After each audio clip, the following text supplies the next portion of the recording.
For quite some time, Vortex Optics has been known that their Razor line of scopes, namely their larger magnification ones, are rather chunky and heavy.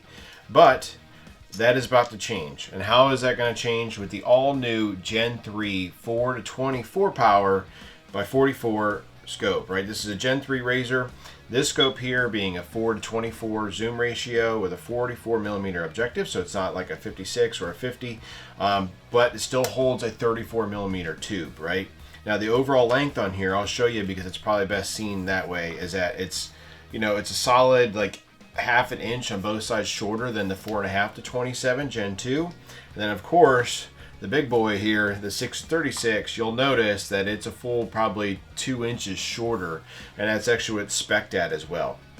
Now the biggest thing when it comes to these scopes that people are really going to be curious about with this all new Gen 3 Razor is how much does it weigh?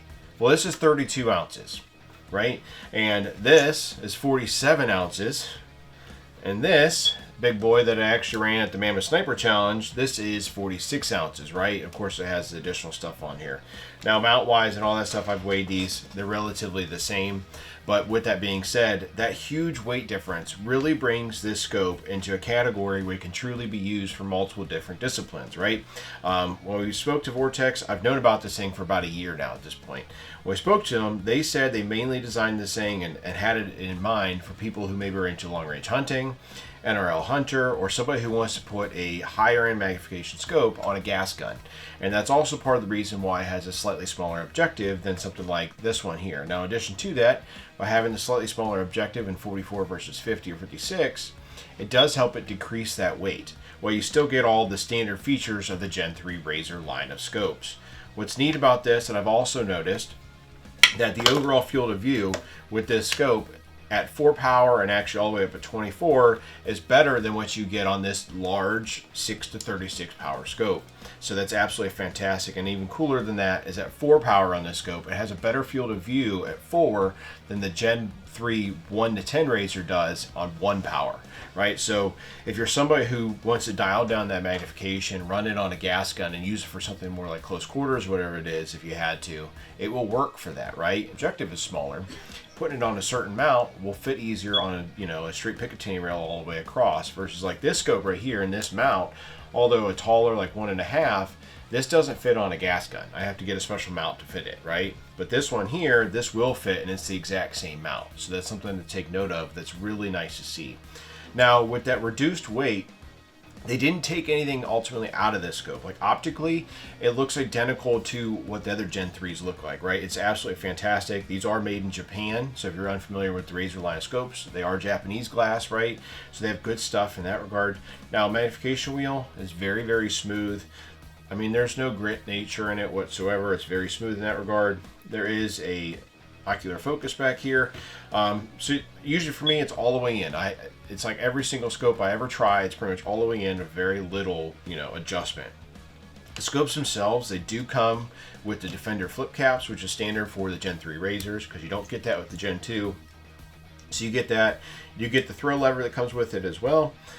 And then you get the turret tools, so you can actually adjust these turrets. Now on the Gen 3 Razor LTEC turrets, if you're not familiar with them, they're very, very simple. In fact, I wish every scope on the market had something similar to this, right?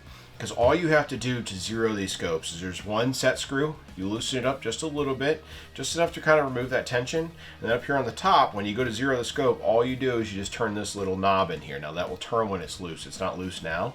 And then you're ultimately never having to pop up this turret, so then all you have to do is once you get it zeroed, right, for elevation or whatever it might be, just turn that thing, snug it back down on your set screw, and the scope's already set to 0, right? You don't have to go back. And then with this one, just like the other Razors and really all of their scopes, and most in the market for that matter, it will go below your 0.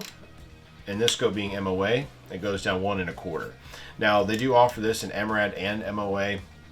Weight-wise, they're identical. I'll give you some of the specs in regards to how much windage or elevation adjustment there is. Now, the thing you're going to notice is different compared to the Gen 2 Razor and the Gen 3 Razor 6 to 36 is that the windage turret itself is capped, right? With that being said, it doesn't have a locking turret, which is fine because if you'll notice, they have a ton of detent, let's say retention, right? So you'll see that here with this one especially. So like with that turret, you can tell how like firm it is and it has good detents, versus even like this Gen 1 or Gen 2 razor, you know, it's not quite as loud, right? But this one here, it's very, very positive, and I found that like even when you're not looking, especially like on this 6-36, you're able to adjust it and hit those clicks essentially without really looking at your scope. More like just kind of confirm it's on the right number.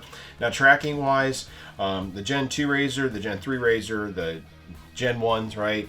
My LHTs, I've never had any issues in regards to tracking. Now like this scope in particular, I beat the hell out of this thing at the Mammoth Sniper Challenge, and it's still held 0. I have no issues with the turrets. They track perfectly. And essentially when I dial the dope, it hits what I'm aiming at, right? And I haven't had any changes or issues with this scope either. I've used it a little bit on this rifle. This is my Defiance custom build in 6.5 PRC, which when we did this video, it was something a lot of folks saw the video and they're like, man, you made such a lightweight rifle, and then you went and put that big chunky scope on there. Well, the reality is we've had this for a little bit now, and I couldn't show you guys yet, so I didn't have this on there. This was more like a kind of like a placeholder. So now this scope itself can pull multiple roles, like I said, hunting, designated marksman, whatever it be, like on a, let's say a 223 gas gun, it would fit very, very well on a gun like that, right? Obviously on your hunting rifles, it's gonna fit well. Now, like me personally, I've always used the Razor LHT scopes. For hunting, the 4.5 to 22 is a great scope. I like it a lot. The turrets on it are mediocre at best, but the scope accomplishes a lot because of its weight. Those are roughly around like 22 to 23 ounces. So for like 10 more ounces, essentially, you can put this on your gun, right? And get better turrets, a little bit better glass I've noticed as well. You get the EBR7 reticle system in here, which works really well for doing holdovers for both wind and elevation. When I did Mammoth, that was one thing that we did a lot was holdovers running this 6-36. So this one here, reticle wise, if you're familiar with the rest of the Vortex ones and you like the reticle, this has it as well. Now of course, it does have parallax adjustments, which goes from 15 to infinity, and it does have brightness adjustments, which does have stops in between. And like this one here, it has a locking cap right on this side. So you pull it out, lock it back in place, but it goes from 1 to 11. Brightness stuff seems good. I honestly, personally, guys, I could care less if a scope has, you know, brightness or a red dot inside of it. I just hardly ever use it, to be frank. But that stuff, all in all, is very nice. So the compact nature of this scope and what this thing comes in at, right? And to give you like a comparison, because they are essentially targeting another brand in particular that has gained a ton of popularity for hunting and like longer range hunting, or NRL Hunter, and that being the Leupold Mark V 5 to 25 scope, right? So this scope itself is nearly the same weight. Like I think it's like 3/4 of an ounce heavier, right? So it's roughly the same weight, but it's shorter and more compact than that scope. So it accomplishes all of that with, let's say, better turrets in my opinion, and a better reticle. 34mm 2 versus a 35 on that as well. Now, you know, elevation wise here, like I said, I'll give you the specs so you know for sure what it looks like.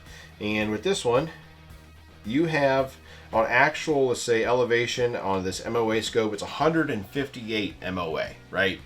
If you run out, I'd be surprised. And of course, because most of your guns have 20 MOA rail. Comparatively, on the 6-36, it's 120 MOA. So this actually has more adjustment than what the 6-36 has. And then this scope here is roughly like 140. So they kind of go in between, right? So you get tons of stuff there. You're not going to run out for any targets you're going to engage within that dope and be able to dial, right?